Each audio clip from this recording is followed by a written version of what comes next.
What's up, YouTube? This is Huawei Echo. I'm Parker, and I'm here once again for the Raw Rundown. This time, it is January 8th of 2018. Before I get started, I do want to let you guys know that I am a bit sick, so I do apologize if I'm maybe not as energized or if I cough. Hopefully, that'll be edited out if I do. But just to let you guys know. But like I said, this is the Raw Rundown, and if you've never watched the Raw Rundown before, just to let you know what we do, I go through Raw and I give the parts that I liked an up, and I give the parts that I disliked a down. Pretty simple, right? Cool. Awesome. Let's get into it. I thought this was a pretty good Raw, all things considered. There were some awesome moments in there that I will definitely remember for a while, which is good. It's what you want. So, we started off Raw with Roman Reigns coming out, and he talked about how he had defeated Samoa Joe and he had retribution for his fallen brother Dean Ambrose, who was injured by Joe, and that was all for him and all this stuff, and the Shield is all still together, and if you hurt one of them, you got all of them. All this stuff. It was cool. It was all right. He did get booed a little bit though, which sucked. Next up, we had Jason Jordan come out though with him, and he was so stupid. Like I thought about giving him a down, but I decided like not to because this is what he's like. That's what they're writing him to be like. Is this really annoying idiot? So I can't give him a down for doing what he's supposed to do. But he was really annoying. Rollins came out as well, and Jordan was talking a big game about how they're the new Shield, and they might even be better than the old Shield, and he might even be better than Dean Ambrose, and that they as a trio were the most dominant in WWE and all this stuff. And what was great about this was the looks and like mouthing and like the words you could read off of their lips between Reigns and Rollins. It was really funny because Reigns was like, "What's with this kid?" And Rollins is like, "I'm sorry, man. He's just I don't know." And it was just really funny that like that connection between Rollins and Reigns. And while I hate that this is what they're doing with Jordan, I don't know. It's maybe they're still wanting to go with the heel turn, so they're still trying to make him annoying. I don't know. But we did have three individuals come out to argue the fact that they indeed were the most dominant three-man group, and that is the Balor Club, which is apparently now a thing. Finn Balor, Luke Gallows, and Carl Anderson all came out together, and of course, as you know, if you watched last week's Raw Rundown, they did team up in the main event. So I was surprised by this because honestly, I wasn't sure whether or not they would make them a permanent thing or if that was just going to be a one-time match. But apparently, they're making that a big thing, which is great because both Balor and Gallows and Anderson, or I guess all three of them, were very underutilized, as I've talked about several times throughout these Raw rundowns. So I'm very happy to have them together. I'm not sure what they are, though. That's kind of the confusing thing because there were certain parts where it seemed like they were heel, but then like Finn Balor's always like grinning from ear to ear, and so I'm not sure if like if he's still face and he's turned Gallows and Anderson face, or if Gallows and Anderson have turned Finn heel. Not totally sure yet, but I'm very interested in it. And this all led to Kurt Angle coming out and saying that they would find out who the most dominant team is in the main event tonight, which would be a six-man tag match. So that was cool. Everything about this was really good. It's getting it up. Next, we had the first match, which is a match that we have seen far too often already. It was Sasha Banks and Bayley versus Mandy Rose and Sonya Deville, and it was not good. The match was like okay, like there wasn't anything special. It did get dragged down by, to me, the obvious inexperience that Mandy Rose has. To me, that it really showed how green she was, which is unfortunate. You obviously don't want anybody having their flaws really um, shown so early. Like that's what the purpose of a group is so that your flaws that you have aren't shown as much, so that you can work on them and get better with them. But I felt in this match for really the first time that Mandy Rose's weaknesses were really showing. And what's also super dumb about this is that uh, Absolution lost. Why? That makes no sense at all. You've been trying to like you've been trying to book them as this dominant force in the women's division, and you're just gonna have them lose by tap out. Like that's so dumb. Why didn't you get Paige involved to do a sneaky hit on one of them and with the back turned, or Deville could have done the same thing like all the time. But it was just really weird that they had the faces win. To me, that didn't make any sense. I don't know. I'm already tired of seeing all these women together. It'd be nice if we had them go against a couple other women other than Banks, Bailey, and Mickey James. But the whole thing just was disappointing, and it's getting a down. Next up, we had a awesome debut, and that was the debut, the in-ring debut of Woken Matt Hardy as he went up against Kurt Hawkins in a very, very short match, which Matt dominated and defeated Hawkins, which was the right decision. One thing that was really awesome is that they showed Matt's new theme song, which I think is really great. I'm a huge fan of it. I had saw a clip from like last week where they was on a house show and it was like this like Beethoven or Mozart. I'm not really sure which one. Famous piece. And I was disappointed. I was like, please tell me that's not the the theme that he's going to have because that just seemed really boring and dull. But what they did with it was that they remixed it and it was really actually really cool. And they added in like his laugh in there sometimes, and I thought it was all great. And I think the fact that Matt won was obviously the right call. And afterwards, we had Bray Wyatt suddenly appear in the ring, and the two just stared right in each other's faces and laughed at each other, which was funny. I do hope that they actually have them do something a little different because the laughing, like while it's entertaining, is getting kind of old already.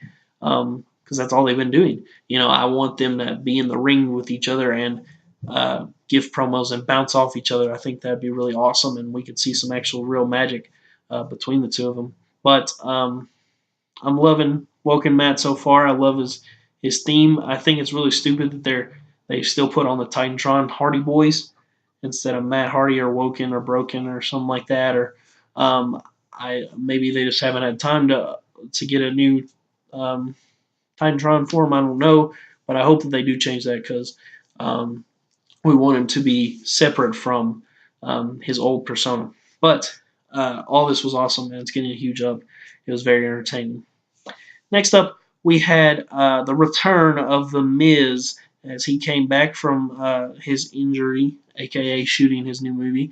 And it was a Miz TV segment, and I usually don't like Miz TV segments, but I thought that this one was actually funny because his guests were Bo Dallas and Curtis Axel, and the two of them were trying to top the other one by like finding out who Miz's favorite is, and I thought it was really funny. Bo gave him like a picture of the Miz as a present, and what was funny is he after he gave it to him, he said, "I don't know how I'm going to sleep tonight without that," which was just really funny, and so so Axel gave like his coat jacket, and then Bo gave his watch, and like they were trying to go back and forth. And it was just funny, and they started kind of slapping each other in the background. I don't know if this is leading towards a break in the Miztourage and a feud between the two. I hope not. That wouldn't be. I don't think that would be very good.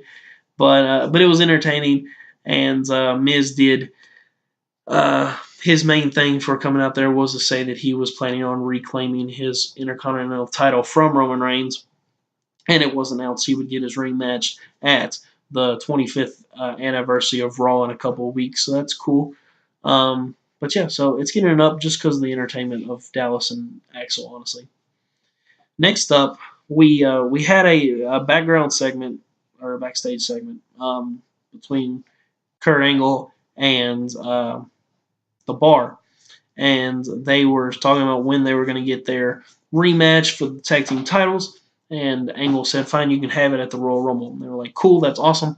So that's cool, but we want to beat somebody up tonight. So you have anybody we can beat up? And Angle was like, sure, I'll find you somebody. So they go to the ring, and out comes Titus O'Neil and Apollo Crews with Dana Brooke, obviously. And they had a match, and Titus O'Neil and Apollo Crews won. It's a down. What? Why did we do this? This was seriously, as many things that were awesome about this Raw, this was one of the stupidest things I've ever seen. Why in the world did we give a win to a team that's honestly not even a team? Like I'm pretty sure this is their first ever match that they like tag teamed together in. If they have before this, then it obviously wasn't memorable because I can't think of it at all. It was all just Apollo Crews with a manager, but suddenly they're a tag team, and then you give them a win over the number one contenders for the tag titles, and they're three-time tag champions. While these two have literally haven't had a win, and I don't know how long. That's ridiculous. They have no momentum. So why would you give a win to these guys? Like, why did we not have the revival come out and win this match so that you could actually build them up? They returned a couple weeks ago and haven't been seen since, and they really need to build up some momentum with all their injuries they've had. So why was this not the plan? To me, it's just really stupid. And if this leads to them being added to the title match at Royal Rumble, I'm going to be very disappointed by it. It was such a stupid idea because it makes the former champions and number one contenders look really weak, and like that's not what you want. Like the fact that they have had no momentum before this, and now suddenly they're talking about how since they beat the Bar, who say that they're about to become future champions, then that means they're going to be future champions, and it's just to me it's just so stupid. So like I said, it's getting a huge down. It was one of the worst segments ever. Next, though, thankfully, uh, once again, Braun Strowman proves that he's always there for me because whenever something crappy happens, Braun Strowman comes out and does something amazing. And that what happened, was literally, I think, my favorite moment in all of the 25 years of Monday Night Raw. Now, granted, I was not alive when Monday Night Raw started, and I missed the first few, like, a lot of years, and then there was a time period where I didn't watch Raw. So, that's part of it, maybe. I missed some good stuff. But this was seriously one of my favorite things in recent memory that's happened in WWE, and it just made Strowman look incredible, and it was super unique as well. So what happened was we had Brock Lesnar come out with Paul Heyman, and they cut, and as always, great promo. Paul Heyman was awesome, obviously. After they got done, they were heading back to the back when suddenly Kane comes out and he hits Brock a couple of times. And honestly, this part was a little disappointing. The like mini brawl between Kane and Lesnar before Strowman got involved. It made to me it made Kane look really bad. Like he looks like he's not in the best like physical shape, and I don't mean like physique. I mean like injuries and stuff like that. Like the way he feels, he just looks really broken, which was sad. But they go into the back, and suddenly Braun Strowman appears, and he grabs Lesnar and throws him into the wall. And I tell you, I never would have thought that Lesnar would have taken a bump like that. It looked legit, like it looked like he hit his head on like a crate, and I that was just crazy. And then Lesnar grabbed a crate and hit Kane with it and threw it on top of him, and then he goes and grabs a like a grappling hook, and he throws it up to the stage, like a piece of the stage, and he pulls on it, and it goes down and smashes on top of both Lesnar and Kane, which was really crazy. Obviously, we know that Lesnar and Kane weren't actually hurt, but I could actually see it for a second. I was like, dude, like that's crazy, like that's so dangerous. And like Paul Heyman especially was great selling it because he was just screaming in the background, no, no, and it was all so awesome, and it just shows more and more how Braun Strowman is literally the best thing in Raw and maybe WWE as a whole. It was fantastic. and I can't wait to see what else he's going to do to them. And I really hope he's going to win the championship. It gets a huge up. Next up, we had a match that was to me a bit confusing. We had Samoa Joe versus Rhino. Maybe I just missed it, but I didn't see any sort of build up for the match at all. It just seemed kind of random, and Samoa Joe beat Rhino really quickly, which was I think the smartest decision. Obviously, Rhino's not doing much right now, and Samoa Joe is somebody you really need to build up more and more because he's one of the best in the company right now.